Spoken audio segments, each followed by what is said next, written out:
We got Gators Breakdown here. We know we're business. Gators Breakdown. Because there's never a dull moment in Gator Nation. The Gators Breakdown podcast is ready to go. I'm your host, David Waters. You can find me on social media at GatorDave_SEC. If you're watching YouTube, he's back. Will Miles, he's back. Cutting to the two-shot right there, right here on Gators Breakdown. Cause Will Miles is back. Busy man. We'll get into why here in just a second. But I mean, you guys kind of know why if you follow Gators Breakdown a bit. But Will, good seeing you. I know you've been busy. You and Nick Knutson there. We'll get into that in just a second. But good to have you back on, man. Yeah, man, I saw online people were saying you were too negative, so I figured I had to come in here and make sure that people think you're the positive person again. I'm going to have to go off the, it's the yin and the yang, man, and when I'm not around, everybody starts going hard at you. So this is just me trying to protect your brand, Dave, and making sure that... Yeah, not Homer enough, I guess.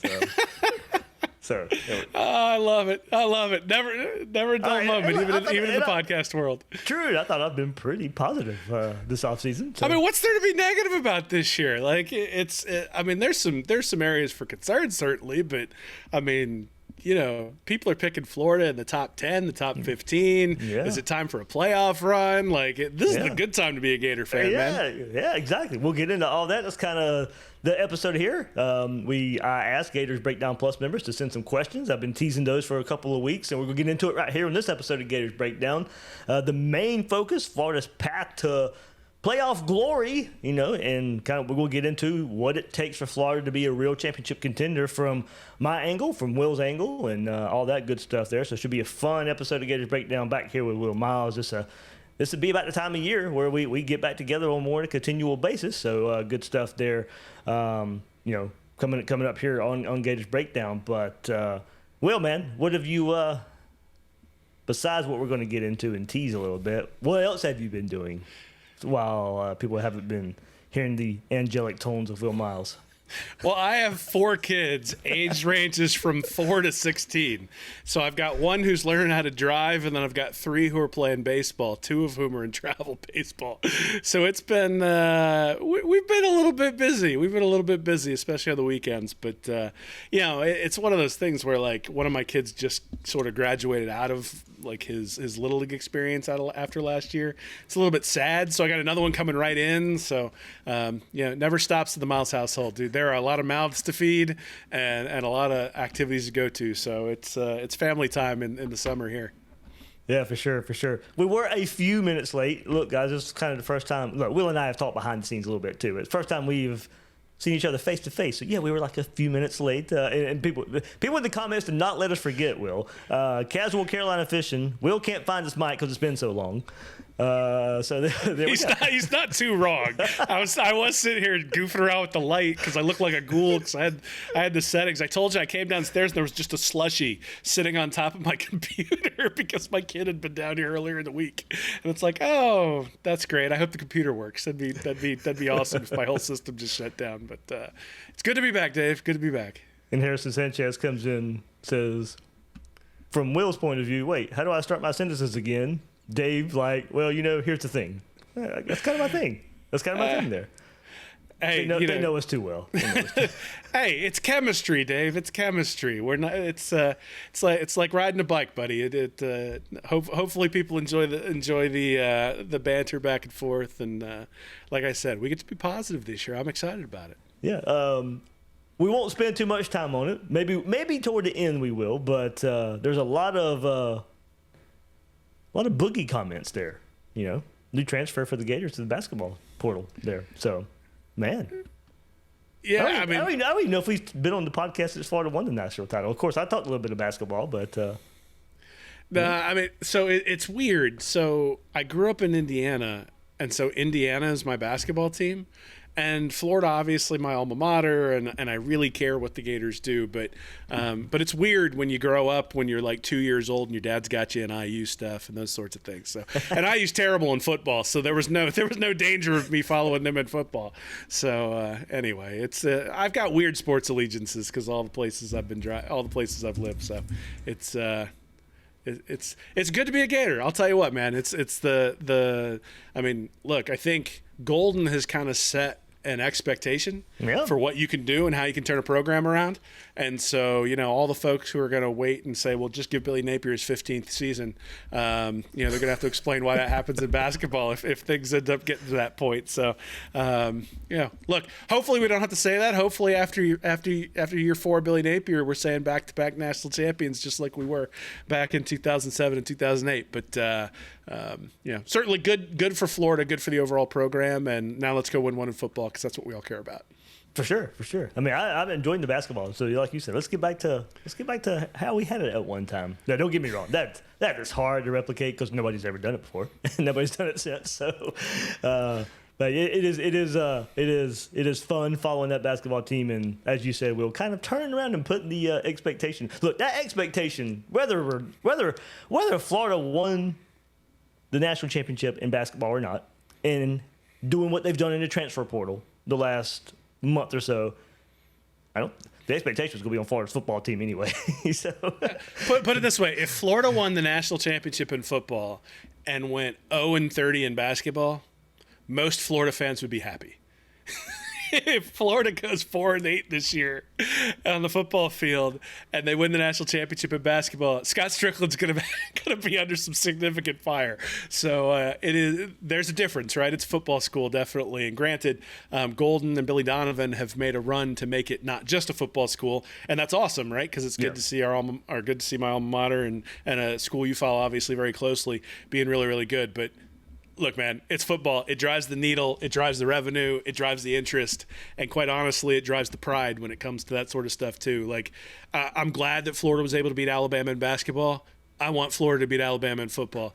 I'm glad that we managed to pawn off Mike White on Georgia. But it's time to overcome Kirby Smart. So, there's levels to things, and certainly football's on a different level. For sure. Everybody hit that like button. That's what helps us out right here, especially on the YouTube version of here at Gators Breakdown. Leave a comment if you can, if you want as well, and subscribe right here on Gators Breakdown. Subscribe on YouTube or your favorite podcast platform. Talking about high-level stuff. I don't want to bury the lead anymore.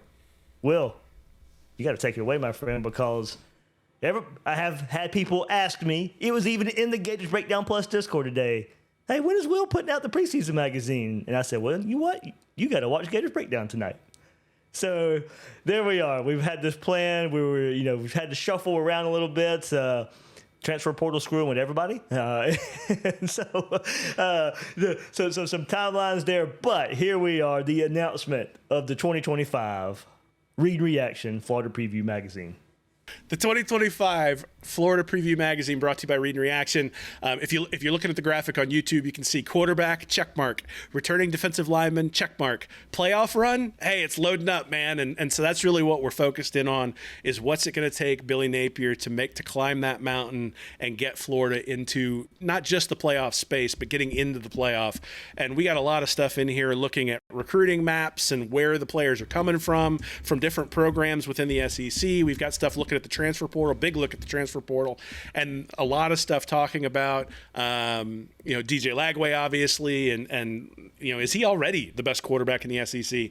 And then my favorite part is I went and looked, because Lagway had gotten so much publicity about not being very good against drop 8 coverage. I specifically went and looked at how's the NFL dealing with that, how is college football dealing with that, and we've got probably a 4 or 5 page feature where we're looking at film breakdowns of how you defeat drop 8 coverage and the things that Billy Napier should be able to schematically use in the Florida offense to help DJ Lagway. And you think about what he was able to do last year as a true freshman, and if you can start to add these sorts of things that folks are doing in the pros and that other programs in college football are doing to deal with these sort of drop coverages. Patrick Mahomes had to deal with it 3 or 4 years ago, where defenses were just playing a ton of zone and sort of keeping everything in front of him. And they're going to do that with Lagway because of what he's shown and the ability to go deep. So really, really excited about the magazine, really excited about some of the content in there. We've got stuff about Ron Roberts and what he did, and how you could sort of see after the first bye where Roberts really took over the play calling at that point, and the defense got his personality, and you can see that in the stats. So look, not every article is going to be for everybody, but I think you will. I can promise that you will learn something. And I'll tell you, this is something where I always struggle every summer to figure out what am I going to buy my dad for Father's Day. Like, I just don't know. Like, what am I going to do? Get him another tie? Get him another pair of socks? Like, this is something where, hey, if your dad's a Florida fan, there ain't anything better, man, than handing this to him June 15th on Father's Day and saying, "Hey, Dad, I was thinking about you and what you like," and putting it in his hands, and then he can figure out what's Florida got to do to win a championship. There we go. readandreaction.com/mag. Get your pre-order in right now for the Read and Reaction 2025 magazine. So, well, there was a comment. Is there any special teams look in there? There is a special teams look, but we do not have any pictures of the special teams mat. We were not able to get that. Apparently, that's proprietary. I'll mention, so in the original take, I had it. This is going to be on Amazon.com, just like it was last year. It'll also be available as a digital PDF that you can order from our website. It's available May 23rd, so Friday is when it's coming out. So if you go over and pre-order, what you're doing is you're getting on our listserv so that we can then send you a link the minute it's out, and you can order it on Friday and hopefully help us move up those Amazon chart lists so we can get some visibility and some publicity from Amazon when it comes out. Yeah, for sure. So everybody be on the lookout Friday, but don't wait till Friday. Go ahead and get on that pre-order list and get that magazine in there. No, Corey, he put it in there. Corey Green, his dad loved it. So something I guess he did last year there. Corey, Gators Breakdown Plus member Corey, right there. So, but yeah, like I said, it was asked about on the Gators Breakdown Plus Discord, talked about right here in the chat. So good stuff there. And if I will edit this so nobody will know I messed up earlier, that is all on me. I will fix that. So if you're watching live, you get the live version, but I'll have to redo the YouTube version. So it is. Hey, man. It is. Hiccup to start with. It's just like the Napier era, a couple hiccups on the front end, but on the back end, hopefully it's going to be high quality product, and that's what you get with this magazine. I'll tell you that much. For sure. Can't let I can't wait. I can't wait. It's always a good. We will break it down. We'll get Nick on. We'll be on again, and we'll go through it a little bit. I don't want to give everything away, but every year, we do a little preview right here of the magazine, and then the preseason magazines. Nationwide, Athlon, Lindy's, all that stuff will be out pretty soon as well. So we'll get back into that and talking some football over the summertime. So, all right, well, let's get to the question or questions that I received from Gators Breakdown Plus members. Like I said, send an email out to Gators Breakdown Plus members, and let's get it started with some of the questions they submitted. This one coming from Brock Berry. He goes, "Hey, Dave, just wanted to say I absolutely love your content. You do an incredible job. My question is, what steps does this football team and staff have to do to be able to become a playoff contender? I don't mean just reaching the playoffs and getting blowout like Tennessee. I mean going there with a realistic chance of making it to the national championship. We obviously started to get the wins toward the end of last year, but it wasn't pretty. Just wanted to hear your thoughts. Thank you for your time, and God bless." All right, so, I kind of wide look here. I think balanced on offense, but aggressive on offense. And, of course, I mean, at the very least, get better on defense. If we're talking about this Florida team, balanced on offense, get better on defense, because he brings up Tennessee. And that was not a balanced offense last season. And that was apparent in the SEC play. Now, I will admit, I thought they were physical enough to go to Columbus and beat Ohio State last season. Given what we had seen up to that point from both teams, that was a big oops.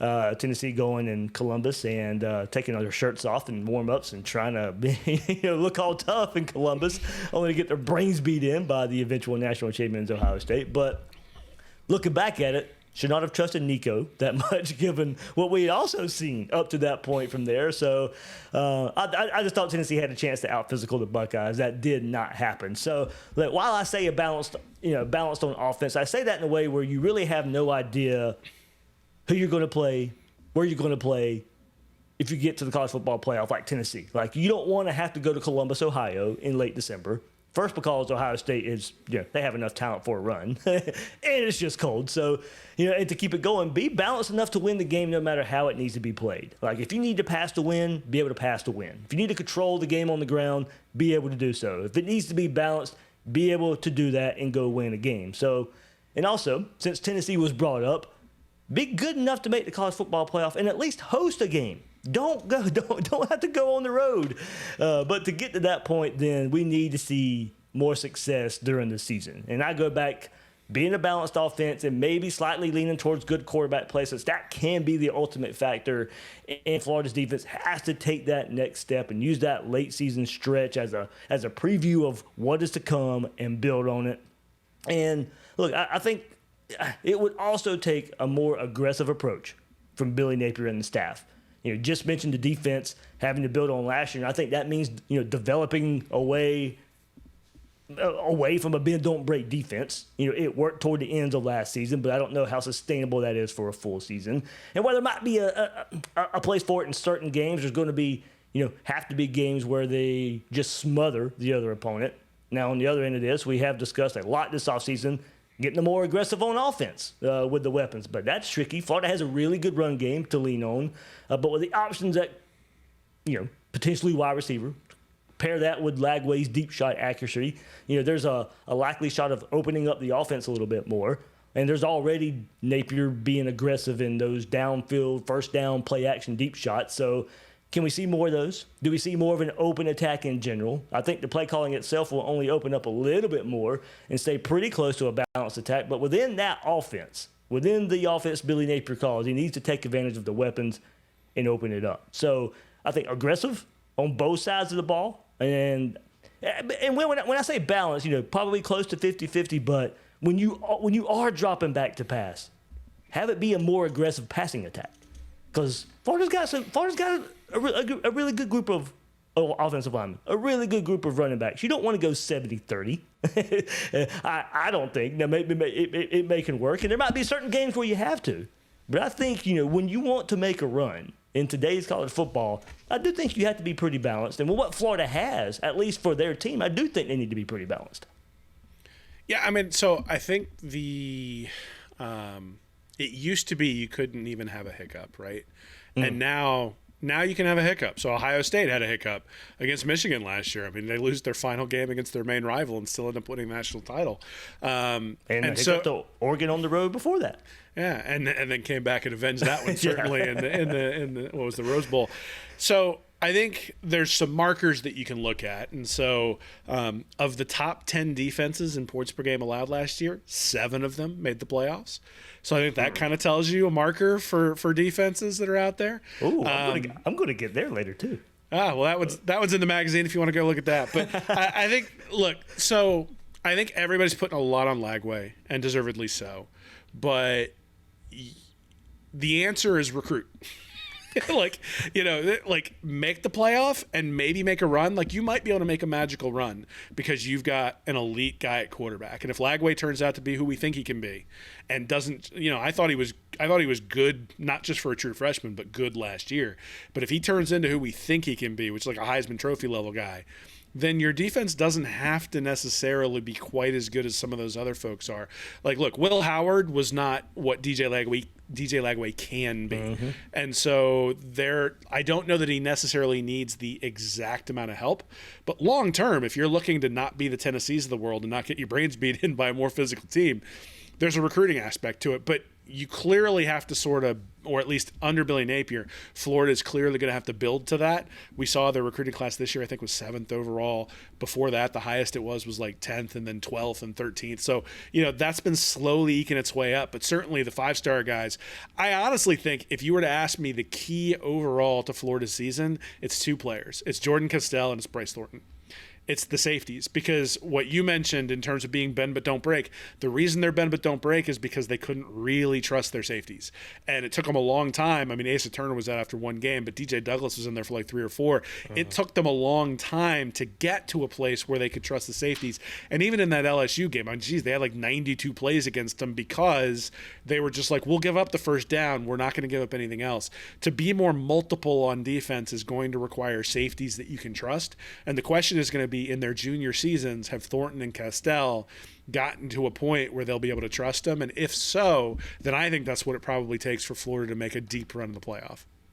And we'll go into that point. That worked because your defensive front was dominant at times, in clutch moments, in key situations against LSU and Ole Miss.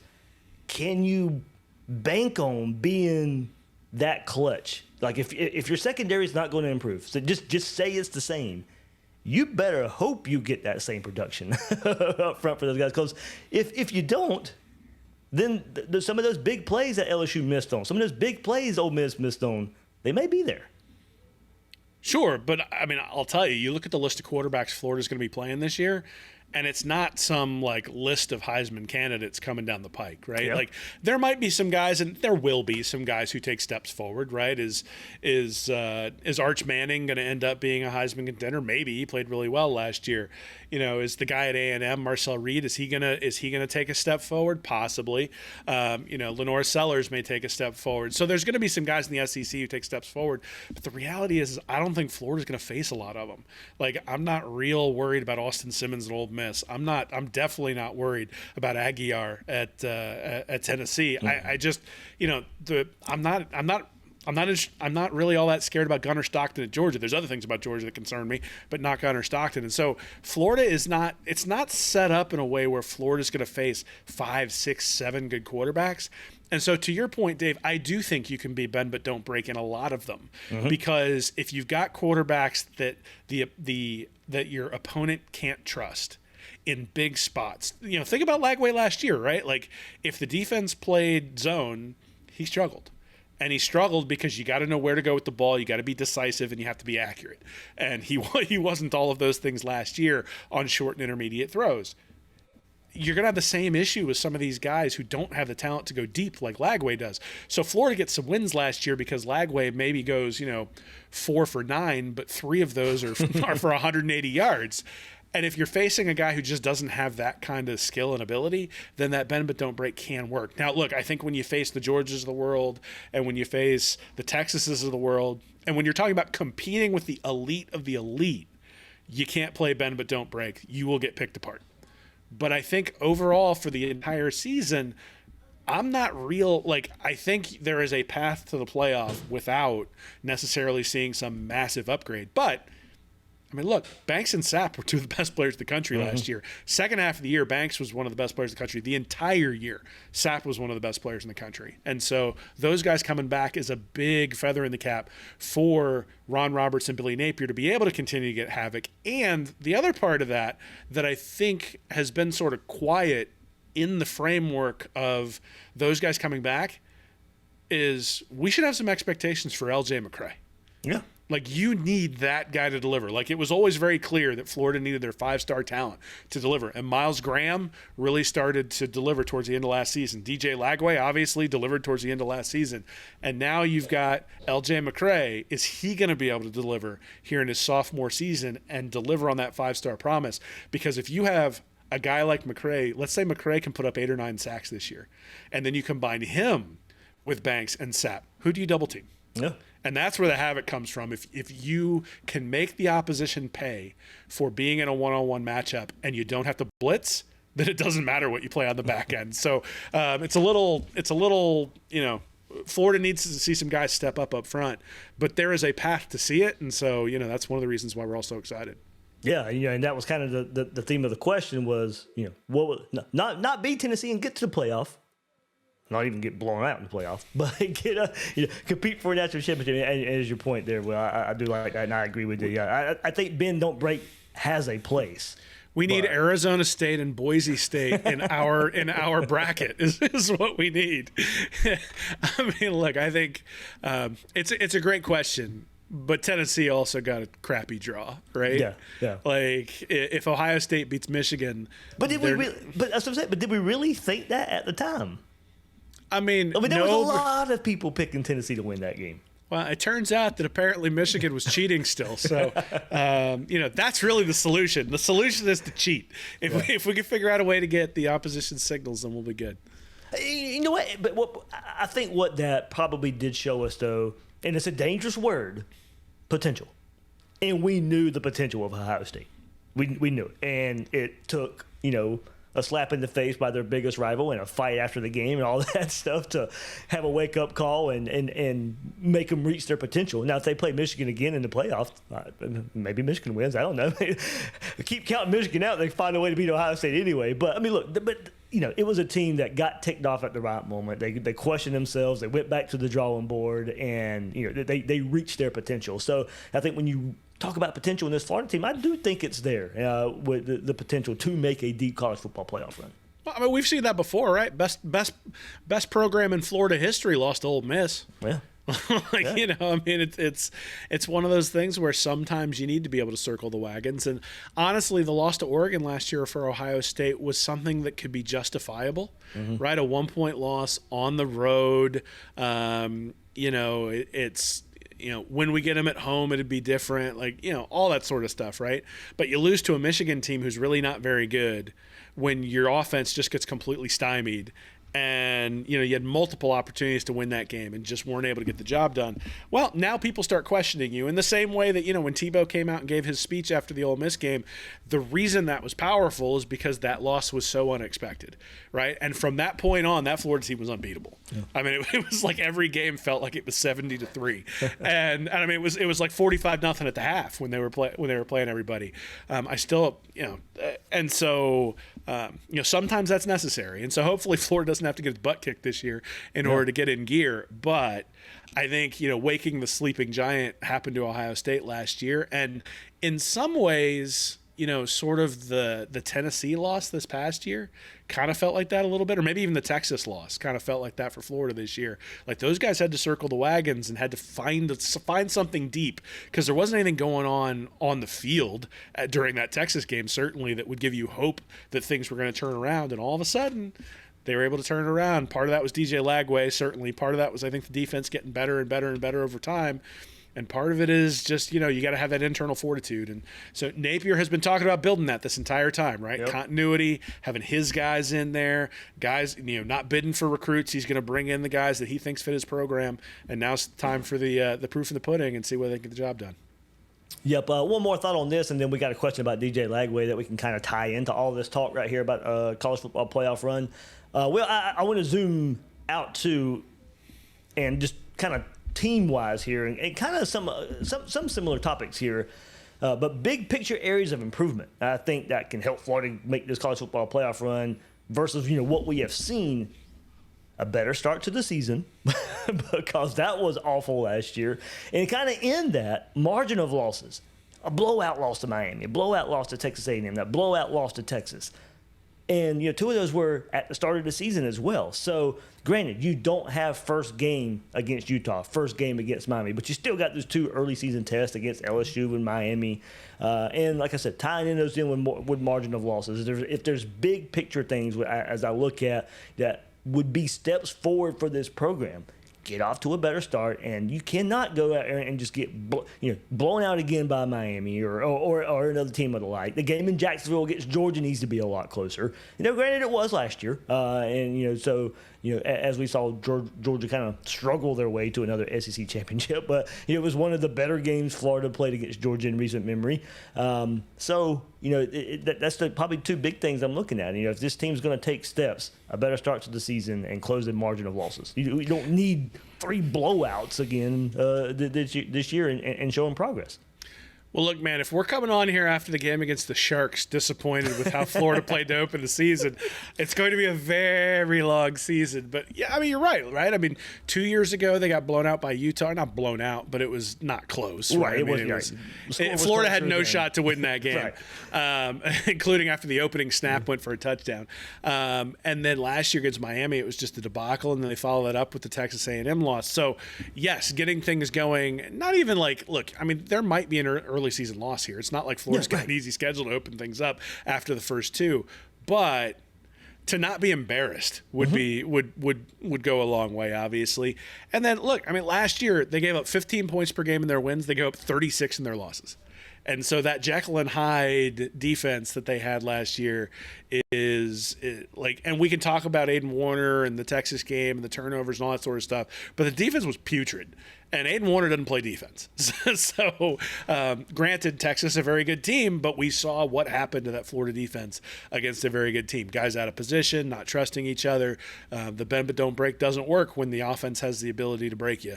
And so, yeah, they're going to have to take a step forward in a lot of different areas to do that. But like I said, I think honestly, the biggest thing for Florida is health.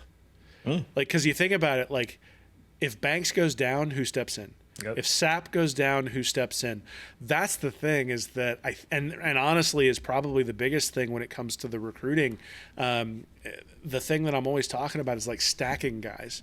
And one of the things that I get concerned about at different spots for Florida is you look at the one deep and you're like, okay, this is fine. But you look at the two deep and all of a sudden you're like, okay, like this is a little bit of a concern if this guy has to slide in. So that's probably the biggest thing for me is if Florida's beat up by the time they get to that Georgia game, by the time they get to the Ole Miss game, by the time they get to the Tennessee game, they might drop a game that they shouldn't. But I will say, and I'm sure we'll get to the schedule at some point, one of the advantages that they have is that their hard road games are early. Mm-hmm. And so by the time they're playing a ton, now they've got the at Ole Miss and at Kentucky, but Tennessee's at home, Florida State's at home, Georgia's on the road, and then you got Mississippi or neutral, and then Mississippi State's at home. So to end the season, Florida's got a lot of home games, and so you think about like where teams got sniped last year. Like Ole Miss was the best team in the country last year, but lost 3 games. All 3 games were games on the – well, they lost to Kentucky at home, but the 2 other games they lost were one-score losses on the road. You look at Alabama last year, the games they lost. In 2 of what many consider very, very hostile places, at LSU, at Florida. Yep. You look at Alabama, their 3 losses were all on the road. And so that's where you get sniped if you're not an elite team, is on the road. The game ends up closer than it should be. It's a one-score game. Those are sort of 50-50 games. Florida's got those early in the year, right? They've got the at LSU, at Miami versus Texas, and then at Texas A&M. So that stretch of games, if they can get through that where they don't get sniped on the road, chances are they're going to be able to ride those home games, I think, to a very successful season. In those games against LSU and Miami, those are 2 teams that hit the transfer portal really heavy. So they may be trying to figure things out 3rd, 4th games of the year. While, and I talked about that on a recent episode of Gators Breakdown. That's where the continuity for Florida should pay some dividends. Now, going on the road at LSU, which is to me likely a night game, look, that's going to be tough. Even against a LSU team that may not be in full stride just yet. Nussmeier. I know you're going to hang on that one. I know you are. But, that's the environment can make up for a Nussmeier.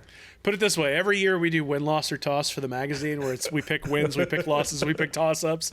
I got LSU in the giant W category because of Garrett Nussmeier. So I do not believe in him as a quarterback. I believe Florida has a major advantage in that spot.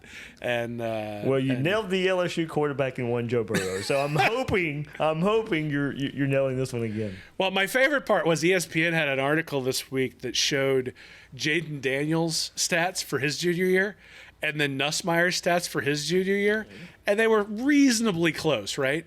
But what they omitted was the 900 yards of rushing that Jaden Daniels had his junior year compared to like the negative 45 for Garrett Nussmeier. So honestly, Nussmeier's not that bad through the air. He's just an average quarterback, and he does nothing on the ground at all, and in fact holds on the ball for too long for the fact that he doesn't throw the ball downfield very often, which is usually my main criticism. So I am pretty confident in that LSU game. I'm less confident in the Miami and A&M games, but that's the stretch, right? Those 3 road games in 4 weeks. That to me is the thing that's going to tell us a lot about Florida's season. Ooh, I think LSU is much tougher than at Miami. So there we go. Keeping it going, as I mentioned, we'll bring it back around to the Florida quarterback here, Zachary Grader, with a good question. But first, he says, it's taken me too long to become an official member of Gators Breakdown. I've been following you and Will since the beginning. This is Zach Grader. We hung out a couple of times, most recently at the tailgate for the Anthony Richardson year Missouri win. Came over with my dad and uncle from Ohio. He said, like me, I know you're a big Josh Pate guy too, so let's play the what if game. What if DJ Lagway has 40 touchdowns and under 10 interceptions this year? What do you think the Gators season looks like with those numbers? Go Gators. Hope to link up again soon. So, well, I wanted to bring some recent examples into play here. First of all, 40-10. That's DJ Lagway in New York, by the way. So if Lagway has those numbers, he's firmly in the Heisman conversation. But I'm about to go through some other quarterbacks for you, and you will see for sure that's Heisman-worthy conversation. But it won't necessarily translate into everything we want if Florida doesn't get better on defense. And this is where I was going to come around on defense, Will, is because 40-10 can be great, but that defense has still got to come around. Go to last year. Cam Ward, just last year, 39-7. 39 touchdowns, 7 interceptions. So he's right at that 40-10 mark. Miami's defense, 68th in scoring defense, 25.3 points per game. Total defense, they were 27th, 327.2 yards per game. But it was their defense that really kind of wasted Cam Ward. Let's bring it home, Will. Kyle Trask in 2020, 43 touchdowns, 8 interceptions. That one hits home. That was a 40-10 year. Florida scoring defense, 74th in the country, 30.8 points per game. Total defense, 83rd, 428 yards per game. That Gator defense was giving up. So what I'm trying to say here is 40-10 does not mean Florida can go out go and win. If this defense doesn't get better, if they don't take steps, you're going to waste a 40-10 year. Mac Jones in 2020, 41 touchdowns, 4 interceptions. Bama wins the national title that year. Their scoring defense, 13th in the country, 19.4. Their total defense, 32nd in the country, 352.2 yards per game. And we'll go into your boy Joe Burrow in 2019. 60 touchdowns. That's it. Yeah. Sorry, you could overcome about 80 defense with 60 touchdowns, but 60 touchdowns, 6 interceptions. Their scoring defense, LSU that year, 31st, 21.9 points per game. Total defense, also 31st, in 343.5 yards per game. If he was a 40-10 guy, they may not win the national title. 8-4. Yeah. 8-4. He had to go 60-6 to win the national title. To put that in comparison, last year, Florida, 42nd in scoring defense, 23.1 points per game. Total defense was 75th, about 377 yards a game given up. 40-10 ain't going to be good enough with that defense. Nope. So for Lagway, yeah, he could be in New York. But the question was, what does the season look like? It's going to be a disappointing season if the defense doesn't improve, even with a 40-10 year from Lagway. Yeah, so I think it sort of depends on improve from what, right? Like you cited the entire season statistics. Yeah. And I think you got to start looking at what happened after the bye week. After the bye week, the defense was much, much better. Mm-hmm. And if you look at the last 4 or 5 games, actually, if you look at the last 6 games minus Texas, so, and you do have to eliminate the Texas game in order to make this case. I realize that. But the defense was significantly improved. And so if you start looking at what it was on the second half, it starts to give you hope for what it might be with Lagway at 40-10. But here's the reality. In college football, 40-10 really isn't that special. Like, you're citing a guy a year who's putting up 40-10. Right. And I'll tell you, Jaden Daniels was way better than 40-10 a couple of years ago. And his team goes 10-3 because the LSU defense was as bad as Florida's defense that year. And so, yes, you were going to have – so here's what I will say is that 60-6 for Burrow back in 2019 was able to paper over an awful lot of stuff that didn't necessarily go right for Mr. Orgeron there and maybe some – interesting decisions that he made on decisions to punt or go forward or play calling or whatever. The other thing is the defense that got better as the season went on. I remember watching that team that year, and there were some questions about that defense. They kind of clamped down and got better as the season went on. Well, the other thing is that team had Jamar Chase and also George Jefferson at wide receiver, right? Clyde too, right? So not only guys like I left Hilaire out because I'm not like those guys aren't just guys who were good college receivers. Those are guys who have become the elite of the elite in the NFL. And so if you're asking me if Florida's defense is bad, what does the offense have to do? Vernell Brown or Dallas Wilson have to be essentially Jeremiah Smith. Yeah. Like, they have to be transformative true freshmen at the wide receiver position in order to support Lagway. And I don't. And J. Michael Sturdivant and Trey Wilson need to, they need to be counted on as well. They need to. I agree with you. One of those freshmen is going to have to do that, but it's going to have to pair it with those guys doing something as well. Yeah. I don't think Wilson or Sturdivant have the profile of what's really necessary to overcome a defense that is not very good, right? I think that neither one of those guys is Jamar Chase. Dallas Wilson has an opportunity to potentially be as good as a guy like Jamar Chase. And so if you've got a guy as good as Jamar Chase or Jordan Jefferson out there on the outside who's that threat, well, now that opens up all sorts of stuff for the guys inside. That opens up all sorts of other opportunities.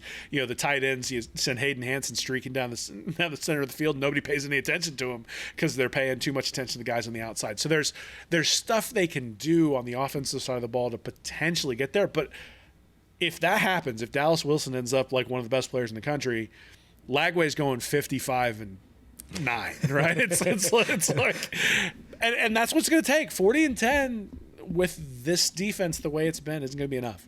So yeah, I mean, you're going to need Castell and Thornton, like I said earlier, to really step up. And I think one of the cool parts, and this is something that we did highlight in the magazine, is one of the things that Ron Roberts did was he allowed his linebackers to play free in a way that Austin Armstrong did not over the first 3 games of the year and the year prior. And so that's something that I'm really interested in looking at, especially early in the year with a couple of those road games, is how active are the linebackers, Childs and Graham and your favorite pup Howard, like how active are those guys and how into the game plan are they? Like, are they actually taking advantage of their skills or are they just sort of there? There's some opportunities for Florida to take a step forward, no doubt, on the defensive side of the ball. But 40-10 and a trip to New York, that's all great for Lagway. But like you said, I mean, look, top 10 defenses are the ones that make the playoff. And so if that's the goal, if the goal is to make the playoff, we don't need Lagway to go 40-10. He can go 30-5. Yeah. And as long as the defense is much, much improved, I think you move the meter more that way than just necessarily having an unstoppable offense. Though that's fun to watch too. I mean, let's just do both. We don't have. I mean, I think a Cam Ward like 39-7. I mean, but you get Miami defense. That should have been a playoff team. I mean, it should have been a playoff team. Well, even then, though, and I will say this is something where I think Lagway has at least an advantage in terms of there's something about that kid, especially when things are getting tight. Like I think about the throw against Tennessee. He had no business making that throw, given how bad he had been the entire second half. And he still got the moxie to make that throw. And Ward has moxie to make a throw, but I don't know that it was always the right one down the stretch. And so Miami was in these games where it was just a one-score game constantly, week after week after week. And some of the time that was because the defense was faltering, but some of the time that was because the offense wasn't necessarily getting the job done. And so, you settle for field goals, and it opens that things Syracuse up. game, they jumped up big and then just hit a wall. Yeah. And Syracuse comes back and wins the game. So that is the one stat that I would look for on Lagway's side is not necessarily – it's funny because like the Kentucky game last year, Florida runs away with that game, and Lagway doesn't throw a touchdown pass because every pass he throws, Badger got tackled at the 1, and then they just handed it to Paul, and he ran in for a touchdown. But the thing that I think we started to see as the season started to develop after Lagway came back from the hamstring injury is that Florida started to get a little bit more efficient in the red zone. And so, normally red zone efficiency kind of swings pretty wildly. So it's not a stat I put a ton of I don't usually put a ton of weight into it. But I think for Florida specifically, to get to where they need to get to, and especially in the big games, I don't think they're going to be able to settle for field goals. So Lagway might be able to go up and down the field against the Sharks and against USF. The question is going to be against Texas. You're only going to get a certain number of opportunities to cash in. And is it 28 when you've got 4 red zone opportunities? Or is it 12 when you've got 4 red zone opportunities? And I think that's going to make or break some of the big games. So as much as I don't typically look at red zone conversion percentage, I think what you're going to want to do is look, especially in the big games, and see how many points did Florida leave out there when they had scoring opportunities. CollegeFootballStats.com has a great stat where they look at scoring opportunities. So it's every time you're inside the 40-yard line, and they track that throughout the year. And Florida 2 years ago especially was really bad at when they got inside the 40. They got stopped a lot, and that's one of the things that I think people complain about when it comes to Billy Napier's play calling. So how creative will he be in terms of freeing up his guys once they get in the red zone? I mean, think about the Tennessee game last year, right? I mean, if Florida converts 2 of those opportunities in the first half, that's a completely different ball game. But instead, it was just, hey, look, there's my foot, bam, like the entire half. And the Ole Miss game is the one that comes to mind to me in the red zone. Florida got creative. It was a swing pass out to Jaden Ball, who breaks tackles and scores, and then it's a Montrell Johnson wildcat run, 4 touchdown. And Ole Miss wasn't, right? Ole Miss wasn't creative. They gave it to that big tight end and said run, and Florida's like, all right, we know that's coming. We'll at least fire for it. So, I'm not sure I'm going to have a whole lot to complain about if Lagway goes 40-10. Oh heck no! Like, it's still going to be a boatload of fun, right? Yeah. And I think now what I don't want is 4 versus Long Island, 5 versus USF, and then it's 1 touchdown, 3 interceptions against Georgia. That would be about the only complaint of a 40-10. But I think for the most part, and I'm kind of joking along there. If he goes 40-10, it's more than likely going to be a really good 40-10. Yeah. Well, and it's funny because we've jumped so quickly because of the hope of Lagway. Mm-hmm. Like, this is different than like 2020 when we saw Trask do well in 19, but he still needed to take a significant leap. And the question was, could he? I think we all believe that Lagway has that jump in him to do it this year. And we're all sort of looking at the defensive line coming back and saying, so we're all looking at it. It's funny because the first question you asked in this thing was, well, what about, what's Florida need to do to not be Tennessee in the playoff? And I'm like, Florida makes the playoff, we should really have a good time. like that's not an unsuccessful season, right. to be top 8 in the country. Yeah. Like, do I want to win once I get in there? Certainly, but if we're in that discussion, I mean, geez, man, like the last 2 years after the first week, you and I have basically been Eeyore, at least I've been Eeyore on here, just like, oh my God, I can't believe it happened again. Like, I've lost all trust in the staff, like all that sort of stuff.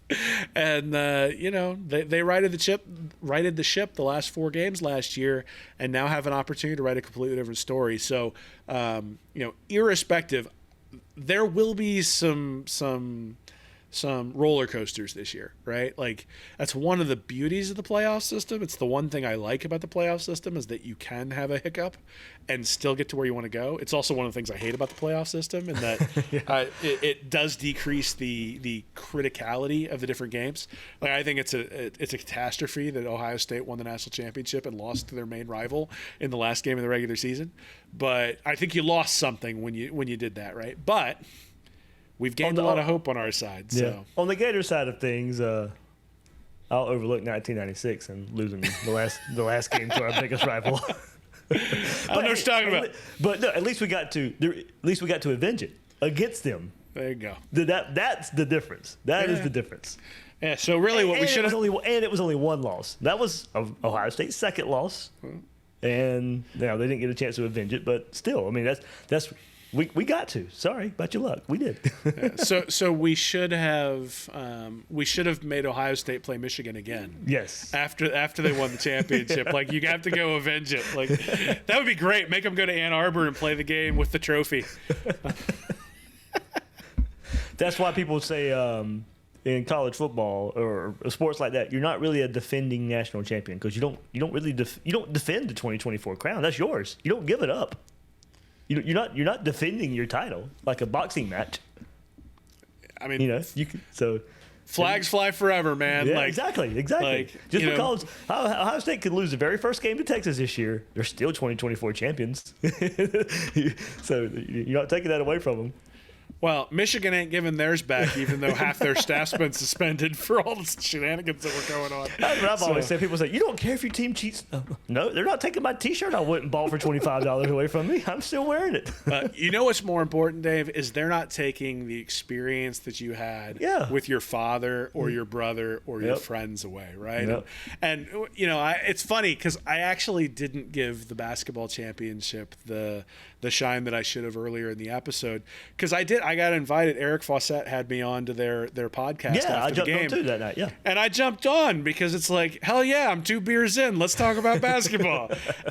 He's asking me questions like, I don't know anything about basketball. This is just fun. We won something, right? So you can't take that experience away, regardless of whether it's built through the transfer portal or whether it's built slowly or whether it stunk getting there and you had to sort of wade through the filth of the Utah loss and the Miami loss last year.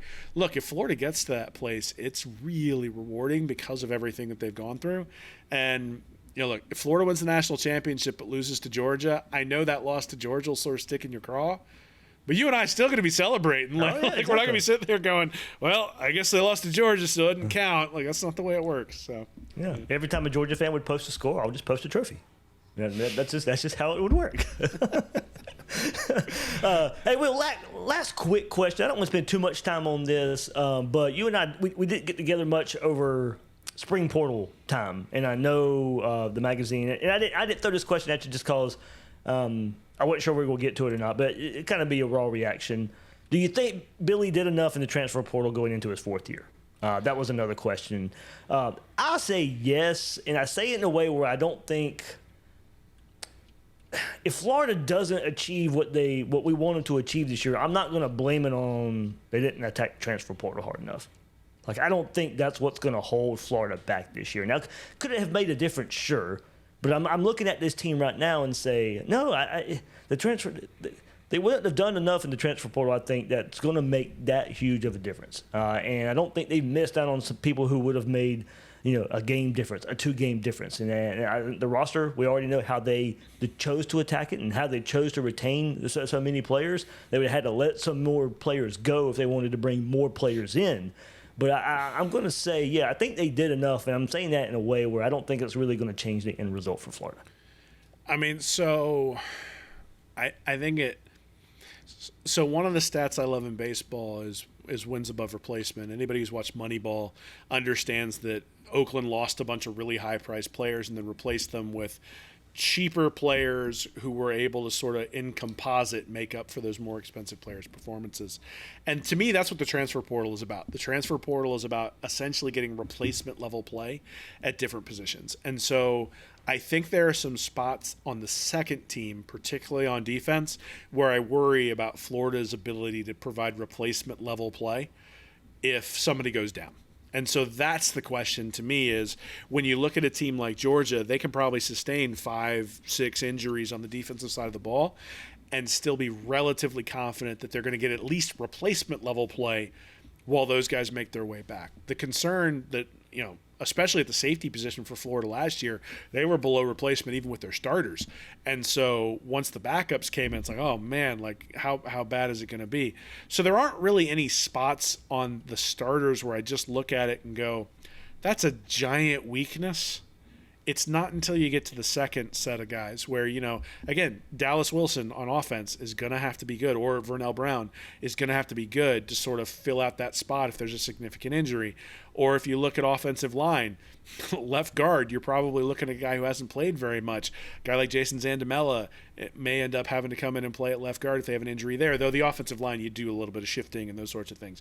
Defense, same thing. A defensive line, is Brendan Bett really going to be a guy who can come in if something happens to Jamari Lyons or Caleb Banks? So to me, that's the question, right, is recruiting and the transfer portal is always about stacking talent.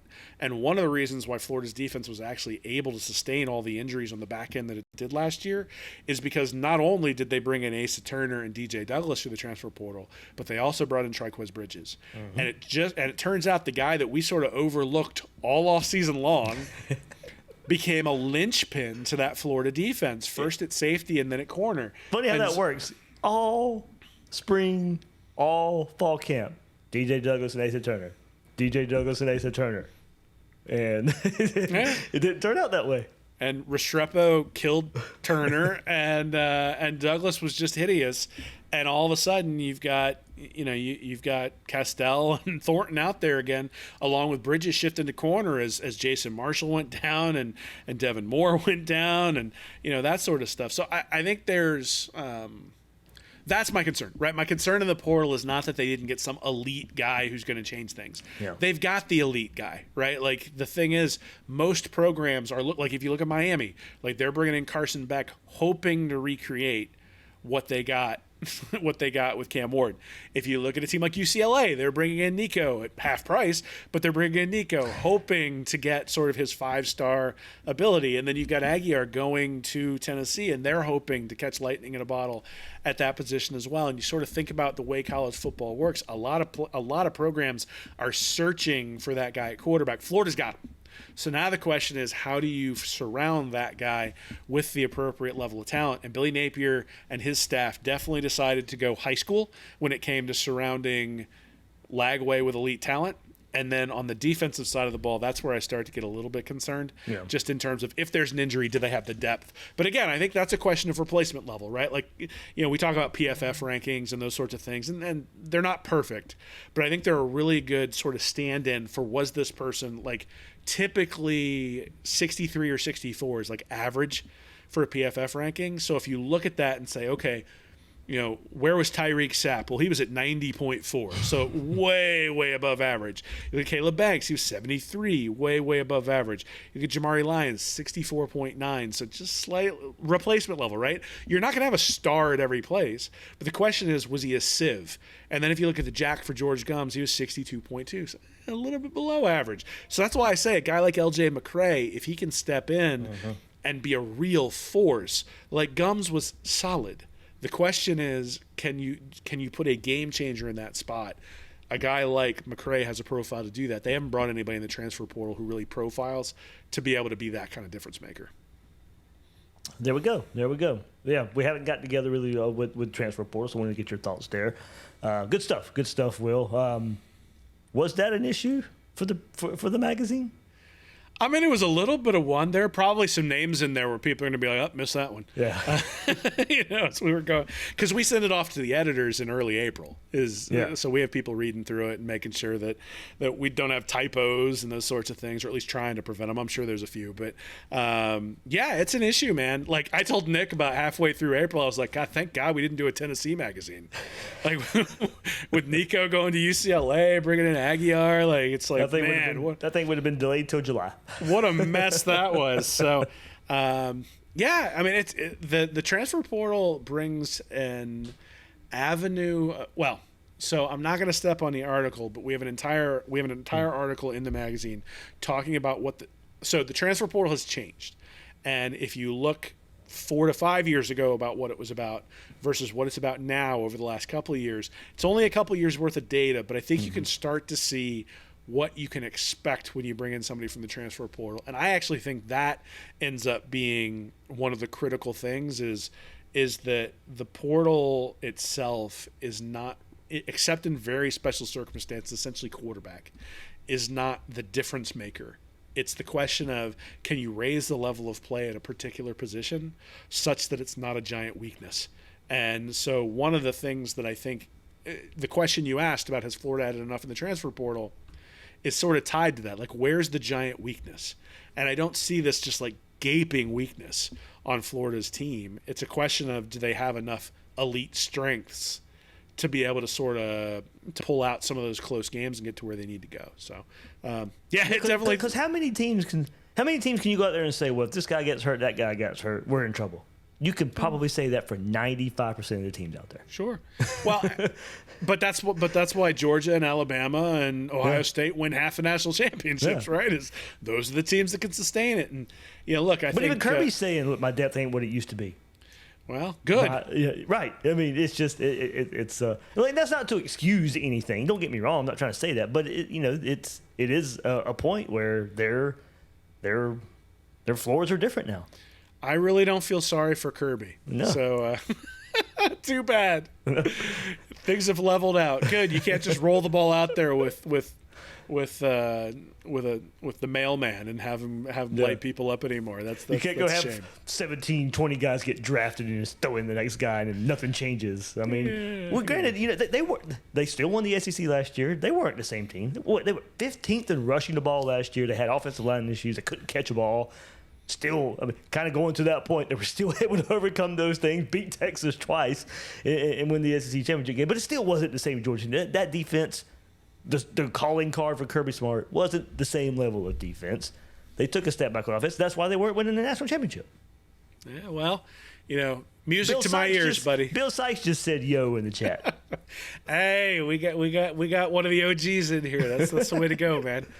Somebody said Bill needs to hop on an episode, but I don't think that's in the cards unless he tells us something changes. We'll try to drag him out here. I bet you we could get him on the. I bet you we can get him on the After Dark episode. A couple beers in if Florida wins the title. Oh, yeah, I'm sure we can. I can probably get him in here right now. Hey, Bill, stars don't matter. He knows that's a lie, but he knows I'm lying about that one. We've been paying too much attention the last decade. Good stuff. Well, glad to have you back on. Next week, I guess we'll peruse into the magazine a little bit. Absolutely, man. There's going to be a copy in your inbox right after we hang up, and we'll go over some of the fun stuff next week in terms of what's in there. But appreciate you having me on, and certainly, folks, if you go over to readingreaction.com/mag, you can get on our pre-order list. We'll send you the link right when it comes out on Friday. Help us get it up on the Amazon list. Really appreciate it. We sort of stated on our website that our goal is to be able to expand Read and Reaction beyond just Florida. And so we're proving it out here at Florida, and would appreciate your support in doing that so that next year we can have a Georgia magazine where we crap on them for 70 pages. That would be wonderful. A couple of years ago in the Florida magazine, we called them SEC runner-up Georgia throughout the entire magazine because they had won the national championship, but they had lost the SEC championship. So the entire game, the entire magazine, it was SEC runner-up Georgia Bulldogs. It was great. Those were the days. All right, everybody. Read Reaction, Will Miles right there. Check us out. The readandreaction.com/mag. Pre-order the magazine right there. Be right there on the pre-order list. It'll get to you fast. But we will discuss what you can expect from it last week. We won't go deep dive. I don't want to steal the guys' thunder. They do a lot of hard work on it, but gotta tease them a little bit. Hey, man, it's a work of love. It's a labor of love, definitely. But it's really cool. Honestly, like every year I write it, and even last year when I knew Florida wasn't going to win the title and they weren't really going to compete for the SEC, I still wound up really optimistic coming into the season, which is one of the things that made the Miami game so damn disappointing. But it's fun to like just dream and think about what could be, and that's one of the things we really tried to do is look at what happened. And so it's sort of divided up into three sections. The first section is just recruiting and who Florida has on the roster. The next section is what happened in 2024. And then the next section after that is like, what do we expect to happen in 2025, or what can you look for in 2025? So we sort of set it up that way because honestly, it's the recruiting is where the hope comes from. Obviously, Lagway is a big part of that. 2024 is where a lot of the hope comes from because the defense, and then also because of Lagway. And then 2025, what can Florida do to take advantage of all that stuff we've already seen? So hopefully people enjoyed as much as we enjoyed writing it, and we look forward to hearing everybody's feedback. All right, there we go. Looking forward to it right there. Everybody get your pre-order copy there on Friday. That'll do it for this episode of Gators Breakdown. I am your host, David Waters. You can find me on social media at GatorDave_SEC. For Will Miles, everybody, thank you for listening and watching this episode of Gators Breakdown.